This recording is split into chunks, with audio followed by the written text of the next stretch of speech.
Ақшаға байланысты жиі уайымдайсыз ба? Онда бізбен бірге болыңыз. Қайырлы күн. Бұл Дефакт FM порталы мен Робокыш KZ микроқаржылық ұйымының Займер бренді бірлескен жобаның екінші шығарылымы. Бүгін біз қаржылық алаңдаушылық туралы ой жүгіртеміз. Ол не және оны қалай жеңуге болады?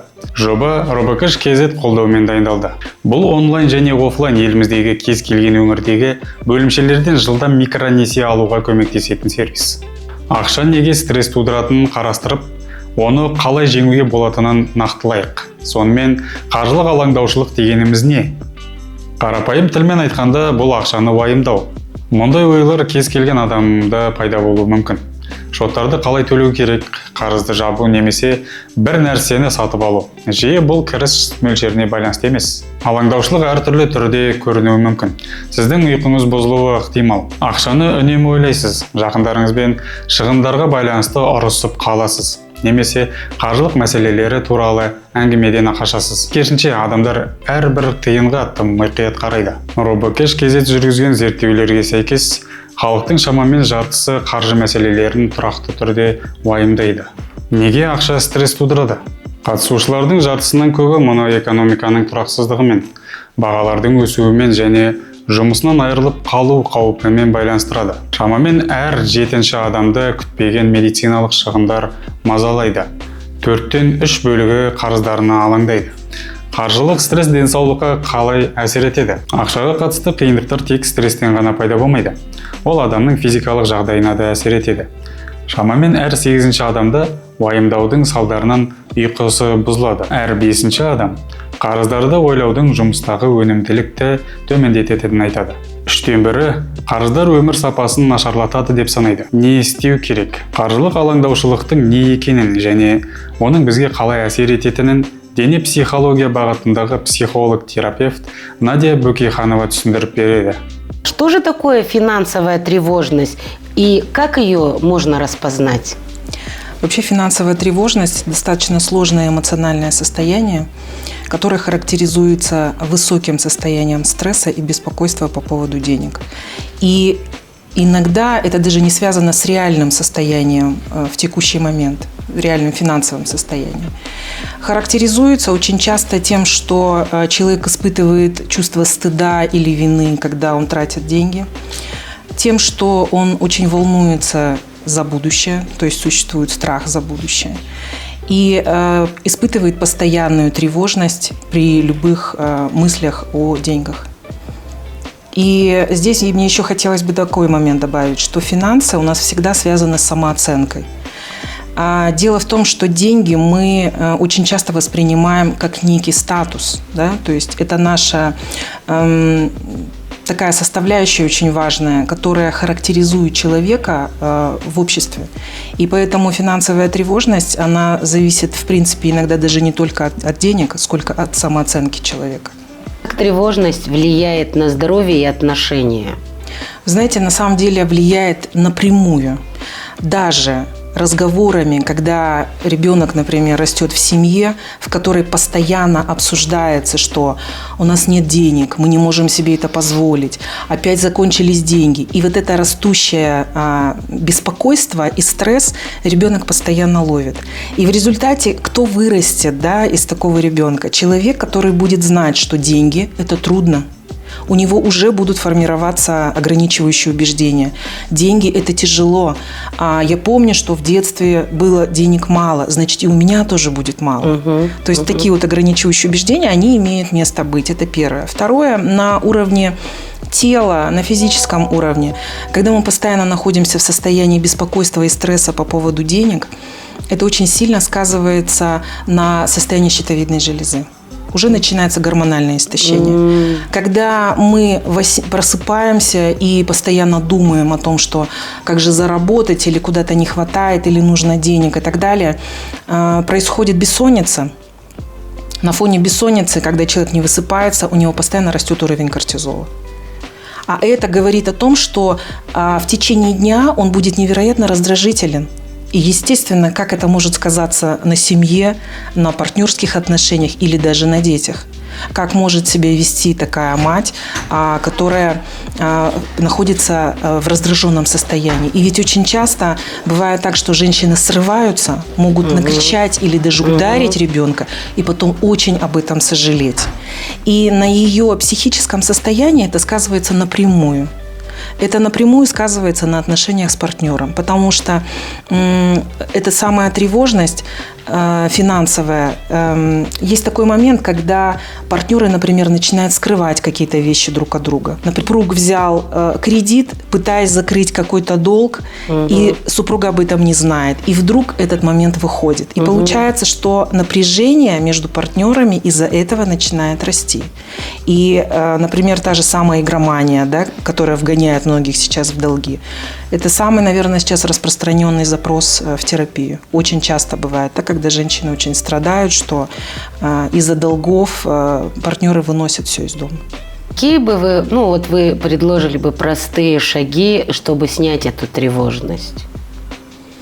Я как телесно-ориентированный психолог хотела бы очень заострить внимание на необходимости занятий спортом, потому что нужно уделять внимание своему физическому здоровью. И я сейчас не говорю о каких-то дорогих фитнес-центрах и так далее. Каждому человеку доступны либо пешие прогулки, либо какие-то небольшие занятия дома. Например, дыхательные практики. Есть очень простое и очень действенное упражнение, которое называется 4-4-6. На 4 секунды мы делаем вдох, на 4 секунды мы его задерживаем, и на 6 медленно выдыхаем. И это очень хорошо позволяет нам снизить уровень беспокойства в теле. Существуют также практики mindfulness медитации. Это когда человек садится в любую удобную позу и позволяет всем мыслям просто быть. Постараться отнестись к ним без оценки. Наблюдать все, что есть в комнате. Наблюдать свои ощущения. То есть здесь нет на самом деле ничего сложного. И это можно привнести в каждый день любого человека. Еще вот у меня один такой вопрос. Как правильно можно планировать бюджет, чтобы не было такого беспокойства? Первое и очень важное – проанализировать свои доходы и расходы. И понимать, что мы в состоянии эмоционального перевозбуждения склонны к компульсивным покупкам. И в какой-то момент, когда нам захочется что-то купить на каком-то маркетплейсе, сделать хотя бы 10 вздохов и выдохов или выйти из комнаты, поменять свое состояние. Потому что очень часто бывает так, что тебе не хватает эмоциональной близости, а ты вместо этого покупаешь себе там очередные кроссовки. И это тоже мы зачастую наблюдаем в терапии у клиентов, когда люди пытаются закрыть какие-то свои потребности импульсивными покупками. Здесь очень важно анализировать, может ли человек при этом уровне дохода позволить себе 36-е кроссовки, например. Да? То есть мы очень часто такие делаем вещи, импульсивные покупки. Второе, очень важное, на мой взгляд, это расписывать. Существует очень много сейчас приложений, в которых можно прям прописывать, какие были доходы, в каком месяце, в каком количестве и так далее, и понимать, на что мы тратим деньги. То есть, например, оплата квартиры, детский сад, школа, коммунальные услуги. И четко прописывать и понимать, сколько у нас в месяц уходит на эти деньги, на эти расходы. И, возможно, подыскивать какие-то другие дополнительные источники расхода, если мы понимаем, что у нас уже цифры не бьются, не сходятся. Можно ли научить детей спокойно относиться к деньгам? Можно и нужно. И я считаю, что это необходимо делать именно с детского возраста. Первое и самое важное – это закладывать спокойное и разумное отношение к деньгам. Чтобы ребенок понимал, что да, это важный аспект жизни, но существует еще семья, здоровые и спокойные отношения, и что это тоже важно, да, что есть вещи, которые за деньги мы купить не можем. Очень важно давать ребенку карманные расходы и не ругать его за какие-то покупки, потому что ребенок только начинает учиться взаимоотношению с деньгами. И очень часто бывает, когда родители дадут карманные расходы, ребенок их потратит, и они потом говорят: фу, ты опять на конфеты там потратил, на какие-то безделушки. И мы этим самым как бы ребенка бьем по рукам. Он сделал эту покупку, и с ним нужно обсудить. Ты потратил эту сумму денег, смотри, теперь тебе, возможно, не хватит на игрушку, да, или на поход, например, в кино. И здесь очень нужно обучать ребенка делать эти необходимые расходы, возможно, даже записывать. Еще один очень важный момент, как мне кажется, это обучение ребенка откладывать какую-то необходимую сумму. И здесь речь, знаете, наверное, больше о неком спокойном отношении и терпеливом отношении к деньгам, потому что мы тратим моментально, а потом оказывается, что у нас копилка пустая. Или мы немного спокойно к этому начинаем относиться, ну, как некое такое бережливое, знаете, отношение. И в конце месяца тебе очень приятно, что у тебя в копилке какие-то сохранились деньги. И здесь ребенка поддерживать в отношении финансовой грамотности. Я знаю, что сейчас существует очень много литературы, очень много каких-то доступных даже курсов, когда детей уже начинают этому обучать. И еще один важный момент – это обстановка дома. Очень важно, что родители сами говорят о деньгах. Ты что думаешь, это так легко зарабатывать деньги? И ребенок уже внутренне сжимается. Я как телесно-ориентированный психотерапевт очень часто вижу, когда приходит человек, и у него плечи загнуты внутрь. Это о том, что он старается как будто бы себя защитить. И это ребенок, который вырос в семье, в которой говорили: деньги зарабатываются только физическим трудом. Деньги только кровью и потом. Это очень тяжело. И вы, наверное, знаете, потому что, например, у меня в семье мама всегда так говорила. Я так выросла. Да. И нам даже говорили, что если деньги легко тебе придут, они очень плохо уйдут. Что легко, если деньги приходят, то это вот прям надо прям переживать уже, беспокоиться об этом. И, например, когда я начала зарабатывать первые деньги, мне мама говорила: ты сидишь за компьютером, и тебе за это платят деньги? То есть она прям удивлялась, понимаете? То, что мы говорим дома, формирует напрямую будущее наших детей. И следить здесь за самой атмосферой дома, когда мы проговариваем что-то, да, о финансах, о деньгах, о каких-то долженствованиях, и то, что мы чувствуем по отношению к деньгам. Почему? Потому что дети – это невероятные эмпаты. Иногда даже говорить не надо, ребенок все равно это почувствует, он это считает.